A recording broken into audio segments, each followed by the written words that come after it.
Welcome back, everybody.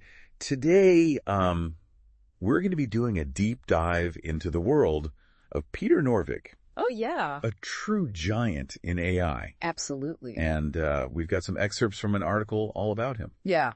So you're in for a treat as we unpack his journey from groundbreaking research to actually shaping AI at Google. Yeah. You know what's really remarkable about Norvig is that his influence extends beyond just research. Right. He's had a major hand in shaping how we think about AI, how we teach it, and how it's applied in practical ways that probably touch your life every day. Okay, so to kick things off, let's talk about Norvig's background. Okay. It's not your typical computer science story. Right. The guy actually delved deep into math and cognitive psychology, too. And that right there gives you a glimpse into his unique approach to AI. Yeah. Norvig wasn't just interested in building machines that could calculate.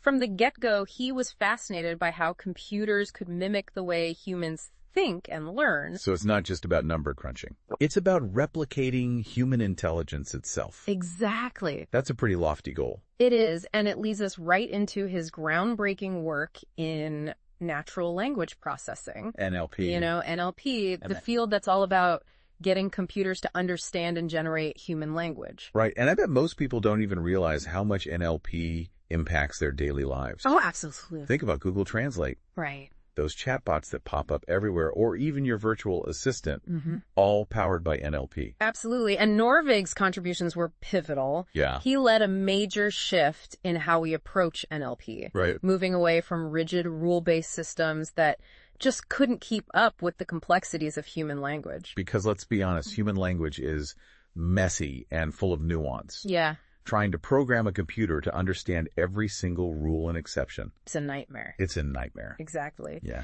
So Norvig championed a move towards probabilistic models. Instead of trying to program every grammatical rule, he realized AI could learn from tons of data and start to predict language patterns based on probability just like humans do.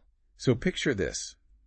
You feed an AI system millions of sentences, and it starts to pick up on the subtle ways we use language, the context, the implied meanings. Yeah. It's like teaching a computer to read between the lines. That's a great way to put it. And this shift toward probabilistic reasoning had a ripple effect throughout AI. Oh, wow. It led to this broader understanding that AI could actually handle uncertain situations. So instead of needing a clear-cut answer for every question, Right. AI could start making educated guesses, Yeah. just like we do in real life. Exactly. Kind of like when a doctor makes a diagnosis. They don't always have all the information, Yeah. but they use their knowledge and experience to make the best judgment call. Precisely. Yeah. And Norvig's advocacy for this approach made AI systems much more flexible and reliable, Okay. especially in situations where you just can't eliminate all uncertainty. Okay, so probabilistic reasoning is one of Norvig's big contributions. Yes. But there's another one we can't overlook. Right. His emphasis on data-driven AI. Absolutely. This is where things get really exciting. Imagine feeding an AI system millions of cat pictures. Yeah. It wouldn't need you to tell it what a cat looks like. It would figure it out on its own just by analyzing all that data. Wow. That's the power of data-driven AI. It's like saying, hey, AI, here's a mountain of information. Yeah. Go find the patterns and insight. Right. We don't have to program every single rule that AI can discover the rules for itself. And that's been a driving force behind the AI revolution we're seeing today. Yeah. Think about deep learning. These Incredibly complex AI systems that are analyzing mountains of data to understand images, speech, and so much more. It all goes back to Norvig's belief in the power of data. Absolutely. He basically laid the groundwork for these breakthroughs. It's not just about programming AI. It's about feeding it the right information and letting it learn. Speaking of learning, we can't talk about Norvig without mentioning his famous textbook, Artificial Intelligence, a modern approach. It's often called IAMA for short. The AI Bible. Yes. This book, which he co-authored with Stuart Russell, is used in over 1,500 universities globally.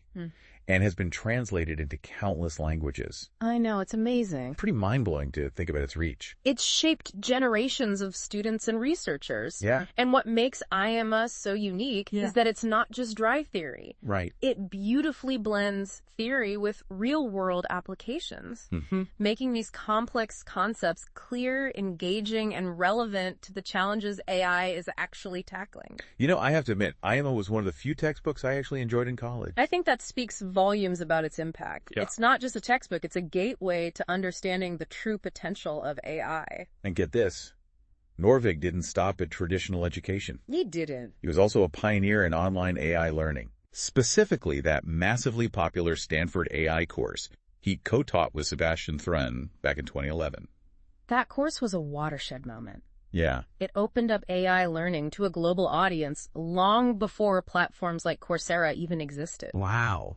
Talk about being ahead of the curve. It really shows Norvig's commitment to making AI accessible to everyone, not just those in elite institutions. And this brings us to another fascinating chapter in Norvig's story. Yep. His time at Google, where he was the director of research. Right. This is where his AI expertise really gets translated into products and services you probably use every day. Hold on. We've got to pause there. This is the perfect cliffhanger to wrap up part 1. Come back for part 2, where we'll delve into Norvig's impact at Google and how he shaped AI in the real world. Welcome back, everyone. Last time we left off with Norvig's move to Google, where he became the director of research. Right. This is where things get really interesting, because we're about to see how his AI expertise gets applied to problems that affect us all. It's fascinating to see how Norvig's work at Google touched so many aspects of our digital lives. Yeah. Think about it, improvements to Google search algorithms, how we find information online, and advancements in Google Translate, which is like having a universal language translator in your pocket. And don't forget the data analytics behind the scenes. Oh, that personalize our online experiences. You know, those recommendations that seem to know exactly what you're interested in. Right. It's all driven by AI. Norvig wasn't just leading these innovations. Yeah. He was also a strong advocate for something we need to talk about more. Okay. The responsible use of AI. Okay, so let's unpack that a bit. AI is obviously powerful, but with great power comes great responsibility, right? Absolutely. What were some of Norvig's specific concerns? One of the things he stressed was the need for transparency in AI systems. Okay. In other words, if AI is making decisions that affect our lives, Right. we need to be able to understand how it's making those decisions. Like saying, hey, AI, show your work. We can't just blindly trust these systems, especially when it comes to things like healthcare finance or even legal matters. Imagine an AI system is helping a bank decide who gets a loan.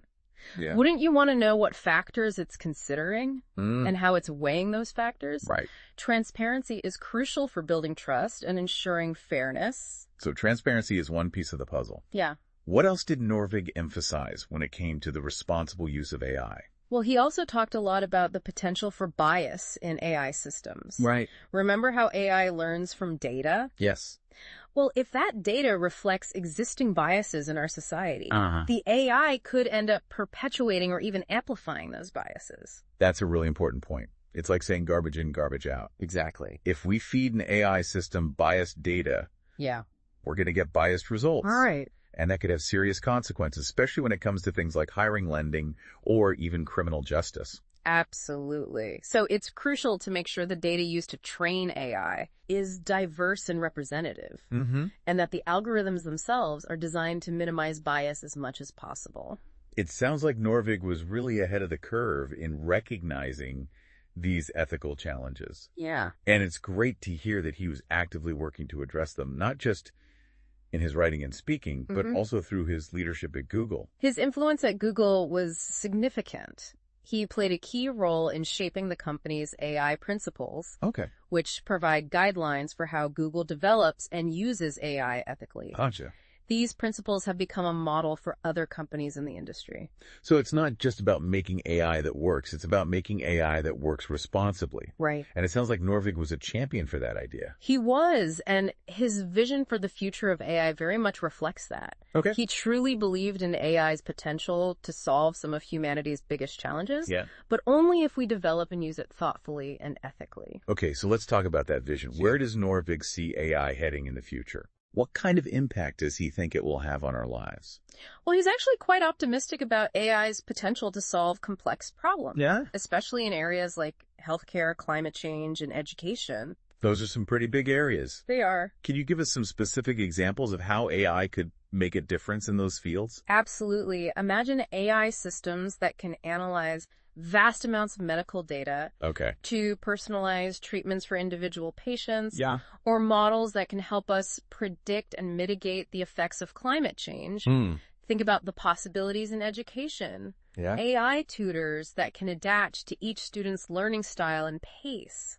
Those are some incredible possibilities. Yeah. But how do we make sure AI is actually used for these kinds of beneficial purposes? Right. How do we steer it in the right direction? That's where ongoing research and development come in. Norvig emphasized that we need to continue to invest in AI safety research to address potential risk like bias and job displacement. It's about making AI more reliable and aligned with our values as a society. So it's not enough to just create intelligent AI. Yeah. We have to create AI that's beneficial. Right. And that we can trust.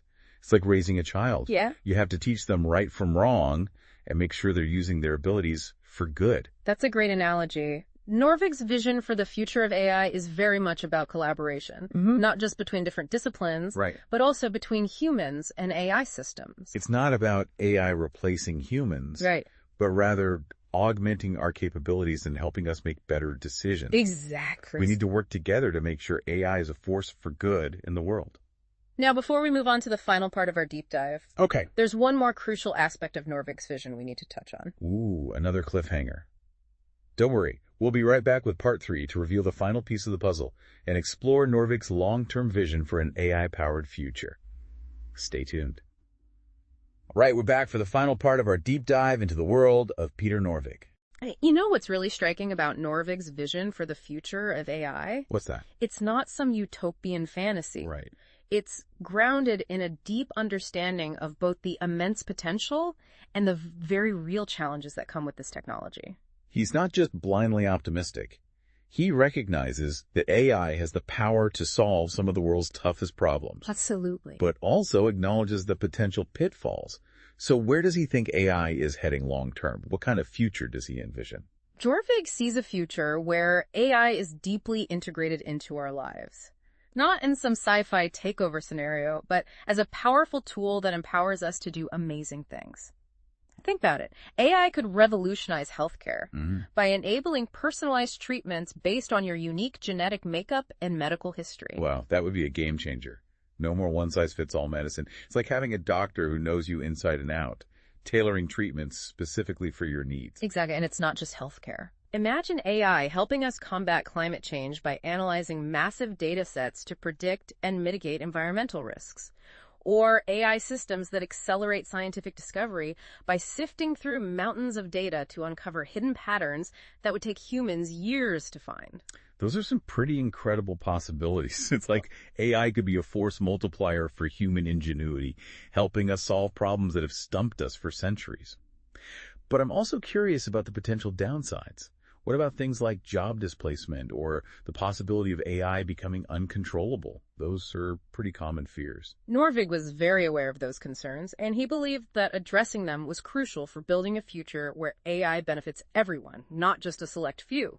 He emphasized the need for ongoing research and development, not just to make AI more capable, but also to make it more safe, reliable, and aligned with our values as a society. So it's not just about making AI that's smart, it's about making AI that's trustworthy and that we can confidently integrate into our lives without fear of unintended consequences. Precisely. And one of the keys to achieving that is education. Norvig was a passionate advocate for making sure everyone has at least a basic understanding of how AI works, what it can do, and what its limitations are. That makes sense. The more people understand about AI, the better equipped they'll be to make informed decisions about its development and use. It's like anything else in life. The more you know, the better choices you can make. Exactly. And Norvig also believed in the power of open and inclusive dialogue about AI. Yeah. He envisioned a future where we're all having these conversations, not just experts in the field, but everyone from policymakers to educators to everyday citizens. Because ultimately AI is going to affect all of us, right? Yeah. So we should all have a say in how it's developed and used. We need to make sure it reflects our values and aspirations as a society. Absolutely. And that's something that Norvig consistently championed throughout his career. He showed us that AI can be a powerful force for good, but it requires us to be thoughtful, responsible, and engaged in shaping its future. Well, I think it's safe to say that Peter Norvig has left an incredible legacy. His work and insights will continue to inspire and guide us as we navigate this exciting and rapidly evolving world of AI. He was a true pioneer, a visionary who not only pushed the boundaries of AI research, but also helped us understand its profound implications for humanity. His contributions will be felt for generations to come. And on that note, we'll wrap up our deep dive into the world of Peter Norvig. We hope you found this exploration as fascinating and insightful as we did. As always, we encourage you to continue learning, exploring, and engaging in the conversation about AI. It's a topic that's only going to become more relevant and important in the years ahead. Thanks for joining us, and until next time, keep on diving deep.